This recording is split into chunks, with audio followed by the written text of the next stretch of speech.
Small business certainly needs help. Across New South Wales, small businesses are bracing for another hit to their bottom line with power bills set to surge nearly $500 from July the 1st.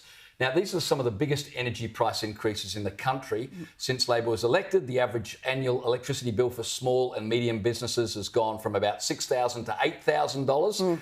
It's a miracle that any businesses are surviving. Well, I mean, it's extraordinary that some of them are able to keep their doors open, because we know that a lot of these businesses, the largest cost outside of wages is their electricity bill. And they're only going to continue to go up. And this is a multi-factor issue. And what we're seeing happening in the Middle East now is probably only going to add to that pressure. But when you have let coal-fired power become almost obsolete in some areas, when you have not kept up the maintenance to those coal-fired power stations, that still, whether anyone likes it or not, is still providing the cheapest form of reliable baseload power.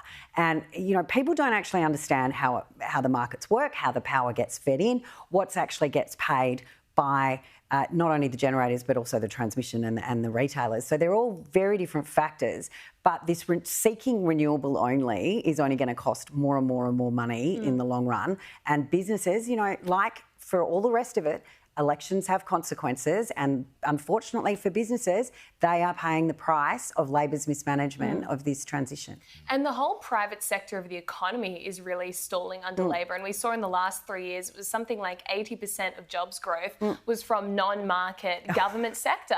How sustainable is that in the long term? It's not sustainable, and that is the reality. It is not sustainable at all. We need to see a boost in productivity. We need to see industrial relations law reform. We need to see a reduction in red tape, in green tape, in all of those things. I mean, if we're serious about a housing crisis, go for a drive up Parramatta Road. Go and have a look at Alexandria that falls into the city of Sydney, and where Clover Moore is absolutely inhibiting development to go ahead there. She thinks we still make Victor lawnmowers or something. I don't know. I mean, literally you drive past these places now and they're data centres. There's no employment there. We need to be turning some of these factories that were factories are now either obsolete, unused or used as warehousing.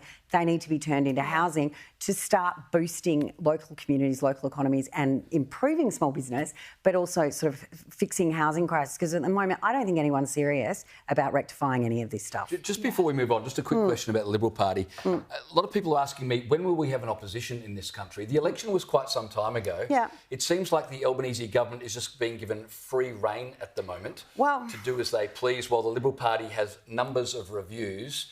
When do we get an opposition? Well, they do have an opposition, and they have a shadow ministry that was announced a week or so ago. And I've got to say, as shadow treasurer, I've seen Ted O'Brien out more than I saw some other of his colleagues in the previous term of opposition ever in the media. So I think there are some of them that are getting out there. There's obviously a big review process. I've reached out to the new shadow ministers that are taking over my portfolios so that we can organise a handover, because we had submitted 7 fully costed policies which disappeared into a vortex. So they're good policies. I'd still like to see them being pursued. But the other issue is Albanese, whilst he's off over here, the allocations for staff still haven't been made, and that is done by Albanese. So the reality is a lot of these officers, they don't even know who they can employ, who's still got their job, who doesn't have their job.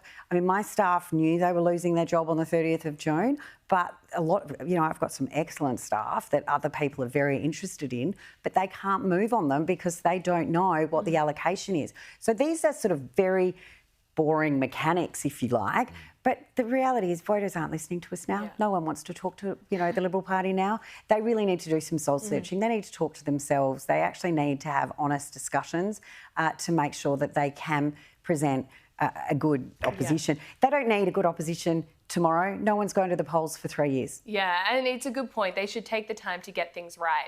A Sydney gym is receiving a lot of backlash after banning boob tubes and short shorts. Camperdown Fitness says it's about creating a family-friendly space, but others say it's body shaming and the sexist policing of what women can wear in the gym, and they should be able to wear whatever they like. Hollie, is it sexist body shaming to ban the boob tube in the gym, by the way? I want to know who's working out in a boob tube, because they're certainly not endowed as I personally am, and I don't know who would be working out in a boob tube. When I go to the gym, it needs to require holstering, shall we say, and I'm not quite a boob tube's ever up to that job. So I'm very jealous if you can wear a boob tube to the gym.